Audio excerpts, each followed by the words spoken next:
Something happened in Dallas on May 9th. The Indiana Fever opened up the season with a loss to the Dallas Wings on Saturday. During that game, that fans still cannot stop talking about. Not the final score, not the missed shot, the whistles. At first, it sounded like normal fan frustration, but then people started replaying the game frame by frame, slowing down possessions, isolating calls, comparing contact, and the deeper they looked, the more uncomfortable the conversation became. Because this is no longer just about one game. Fans believe they are seeing a pattern around Caitlin Clark that the league refuses to address. Tonight, we break down the film, the timing of the calls, and the moments that turned a basketball game into a controversy the WNBA cannot easily silence. Clark's comeback and what followed. To understand what happened on May 9th, you have to understand the timeline of the game itself, because the timing of what occurred is the entire story. The first half was difficult for Caitlin Clark. There is no honest way around that fact. In the days leading up to the game, the Fever's official injury report had listed Clark as questionable with a lingering back issue. The same back tightness that had forced her to miss 2 practices the previous week. We've seen Caitlin Clark hit the floor, but never staying down this long. By tip-off, she had been cleared to play, but anyone watching closely could see she was not at full strength. She shot 2 of 9 in the first half. She missed shots she normally makes in her sleep. Her rhythm was completely off. The pull-up jumpers that have defined her career were rimming out, falling short, or hitting the front iron. At halftime, the Fever trailed 60-51 inside College Park Center in Arlington, a 9-point hole on the road against one of the hottest shooting teams in the league. Cameras caught Clark walking off the floor at halftime with her hands on her hips and her jaw set. The frustration was visible. The body language said everything. Whatever happened in that locker room, whether it was a back massage from the Fever's medical team, a tactical adjustment from Coach Stephanie White. I think when you think about the expansion of medical teams in the W, it's like a personal pep talk from veteran teammate Aaliyah Boston, or just the kind of internal reset that elite players are capable of. It worked. Clark came out of that locker room as a completely different player. The third quarter was the version of Caitlin Clark that the entire WNBA is built around. Aggressive, confident, attacking the rim with purpose, pulling up from beyond the arc over established defenders and watching the ball drop through the net, threading passes through traffic that no other player in this league can make. Indiana outscored Dallas 29-20 in that quarter. Clark personally scored 12 points in the period. She erased the entire halftime deficit, single-handedly tying the game heading into the fourth. The Dallas crowd that had been roaring through 2 quarters went silent. And our second look at the Fever here. This is Dallas's first preseason game, which means these are the first minutes for AZ Fudd. The Wings, who had been in complete control, suddenly looked like a team unsure of how to respond. And here is where the film gets interesting. The exact moment Clark started performing at her elite level, somewhere around the midpoint of the third quarter, right after she drained back-to-back 3-pointers over Buchers and Ogunbowale, the nature of the contact around her changed completely. The defensive approach shifted. It was not a subtle change. It was the kind of shift that an experienced observer notices immediately, and that the average fan watching live might miss but cannot unsee on the rewatch. Dallas defenders began positioning themselves in Clark's path in ways that felt different. Not harder defense, not more aggressive defense, specifically positional defense, body angles, foot placement, anticipating where she was going to drive and getting there a fraction of a second before she did. The kind of positioning that is designed to draw a charging call rather than to make a defensive stop on the ball. I want to be careful with my language here. I am not saying any single one of these plays was definitively a manufactured foul. I am saying that when you watch the entire third quarter as a complete sequence, the change in defensive approach correlates exactly with Clark's offensive surge. The moment she was at her most dangerous. Caitlin, I believe you hit the first shot you took today, kind of deep sigh of relief, but what is it like to get out of the shooting slump, but also beyond? Was the moment the defensive strategy appears to have shifted toward manufacturing fouls instead of stopping shots. That is not paranoia. That is what the film shows. And what came next is where this conversation becomes impossible to ignore. The third quarter controversy. Let me walk you through specifically what observers are pointing to. I have gone back through this footage multiple times now, and what I am about to describe is not interpretation. It is what is visible on the screen. The first play came midway through the third quarter. Clark was driving baseline, looking for either a finish at the rim or a kick out to a shooter in the corner. The Dallas defender, instead of contesting at the point of attack or staying with her assignment, slid into position directly in front of Clark's expected path. The defender's feet were planted late. Her body angle was oriented toward absorbing contact, not preventing the shot. The whistle blew. Offensive foul on Clark. The crowd in Arlington roared. The Fever bench looked confused. Stephanie White stood up and immediately sat back down without making any visible challenge. That was offensive foul number 1. The second play came a few possessions later. Clark was running a pick and roll near the top of the key. As she turned the corner off the screen, a help defender came over to cut off her drive. But the help defender did not establish her position early. She slid in late, planted at an angle that created the kind of contact that gets called as a charge. Another whistle, another offensive foul on Clark. The accumulation was beginning. 2 offensive fouls in a concentrated stretch. The kind of run that fundamentally changes the rhythm of a star player. Now Clark was in her head. Now every drive came with the calculation. Is this defender going to slide in and draw another call? That hesitation, that microsecond of doubt, is exactly what the strategy is designed to produce. Then came the third play, and this is the one that has the entire fan community circulating screenshots. Clark was attacking the paint in transition.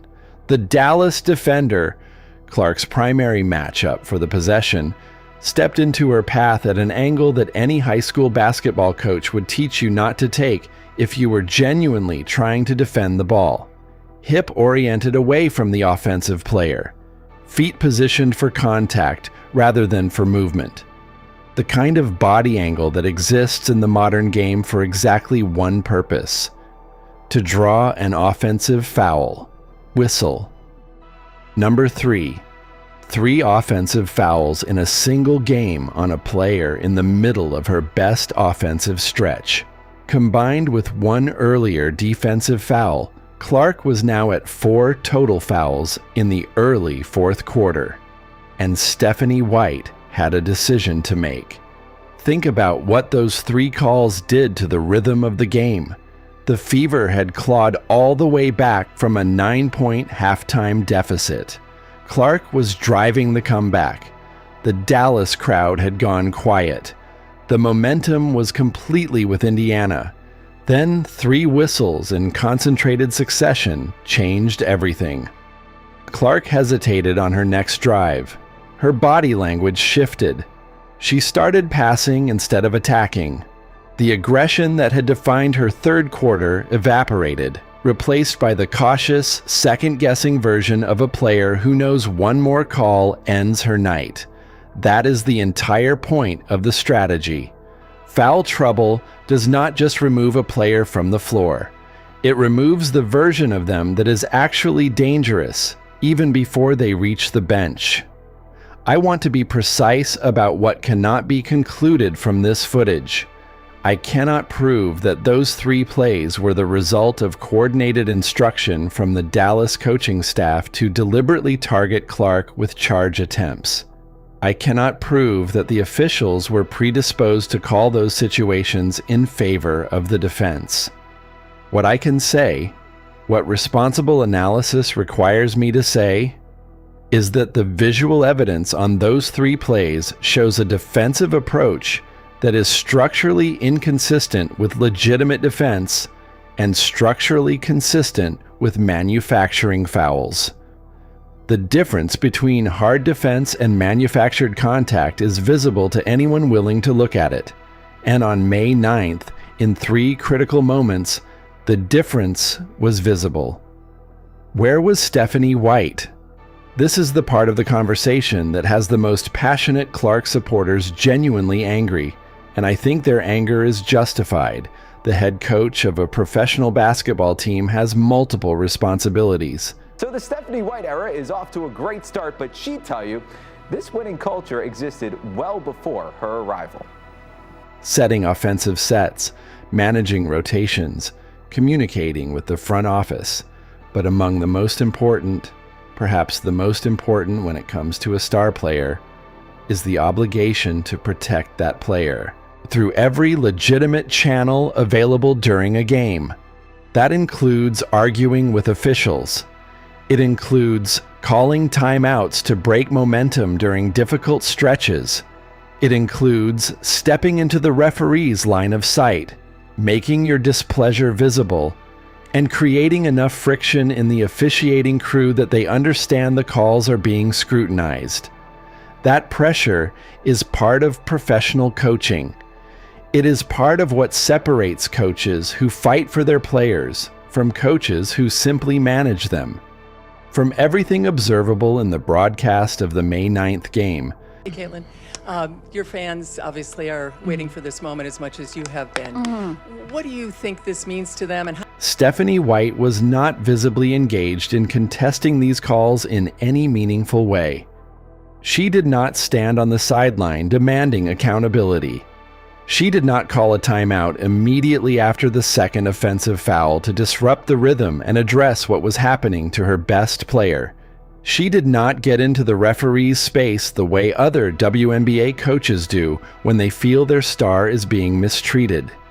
The cameras caught her standing, briefly reacting, and then sitting back down. That was it.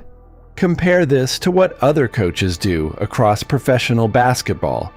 Watch how Sandy Brondello protects her stars in New York. Watch how Becky Hammon manages officials in Las Vegas.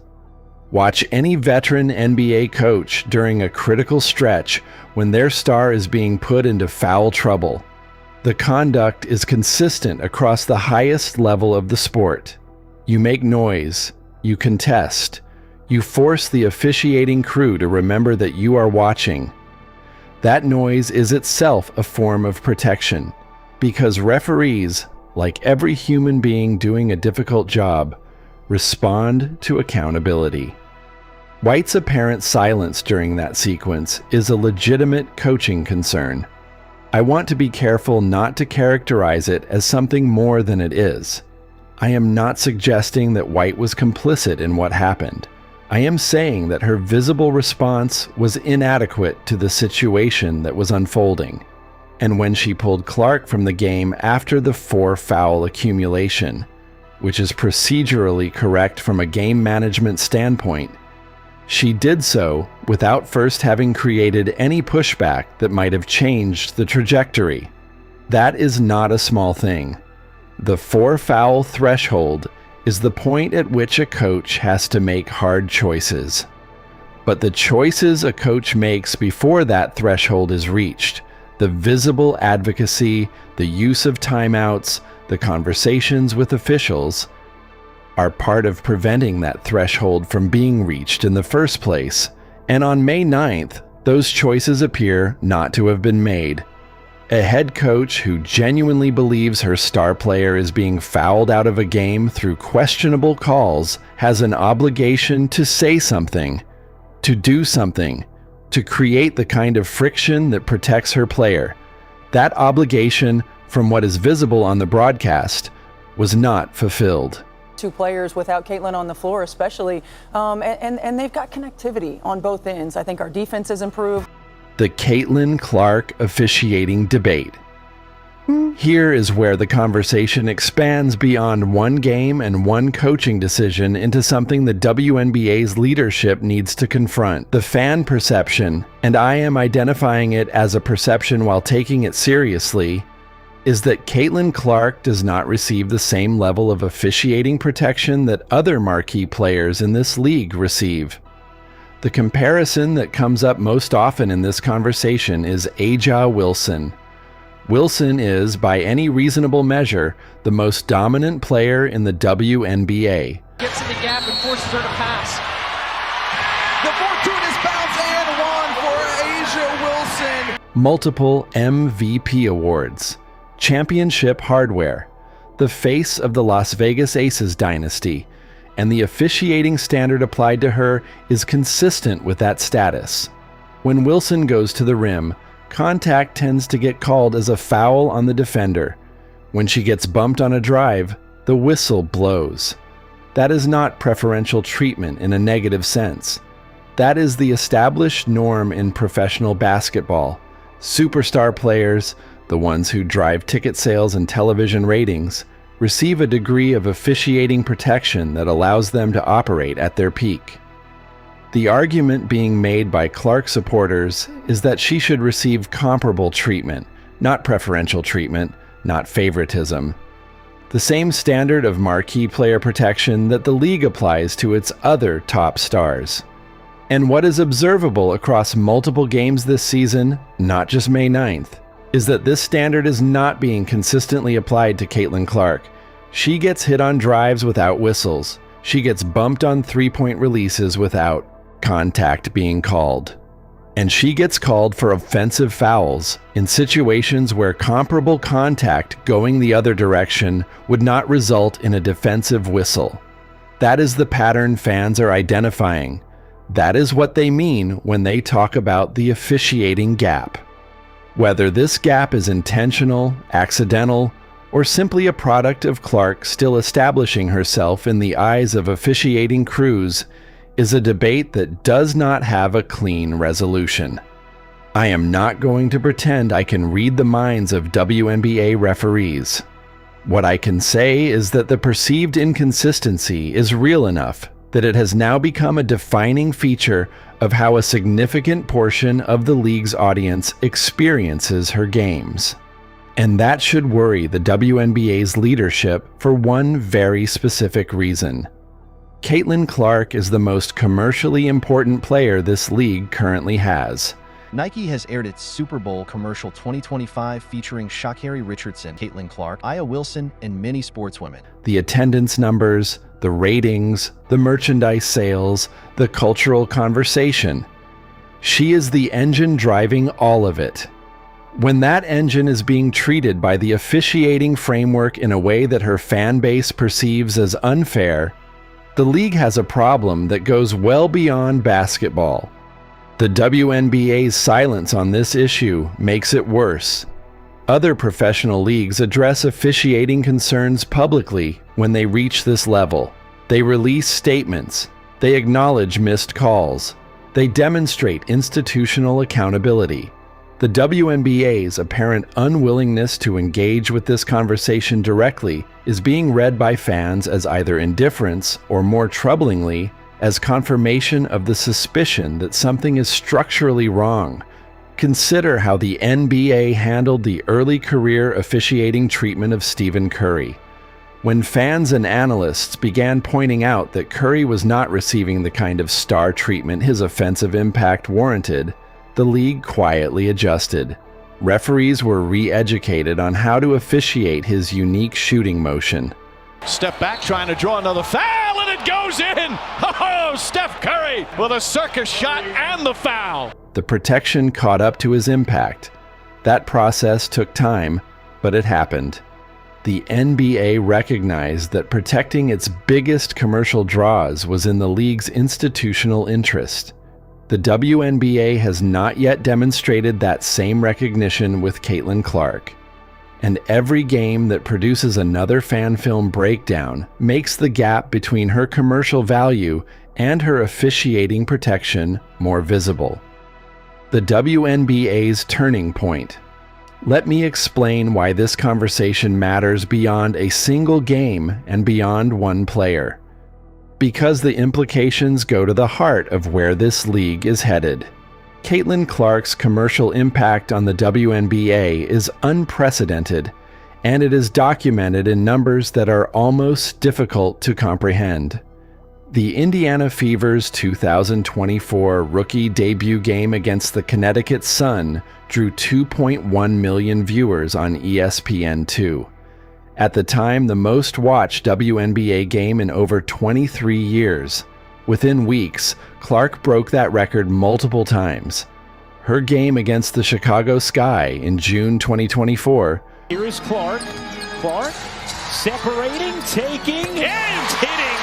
Drew 2.3 million viewers. The 2024 WNBA Finals, featuring her rookie season run, averaged over 3 million viewers per game across the series, more than triple the league's previous viewership averages. Indiana Fever home games averaged a sellout crowd of over 17,000 fans across the season, in an arena that had previously struggled to fill half its seats. League-wide attendance hit a 22-year high during Clark's rookie year. Total WNBA attendance crossed 2.3 million for the season, the highest figure since 2002. The league signed an 11-year media rights deal worth $2.2 billion in summer 2024. A deal that simply does not happen without Clark's broadcast impact driving negotiating leverage. Fanatics reported that Clark's jersey was the top-selling WNBA jersey within hours of her draft selection and has remained at the top of league-wide merchandise sales ever since. Clark is, by any objective standard, the most valuable commercial asset the WNBA currently possesses. Now consider the contradiction at the heart of this situation. The league needs Clark on the floor for as many minutes as possible.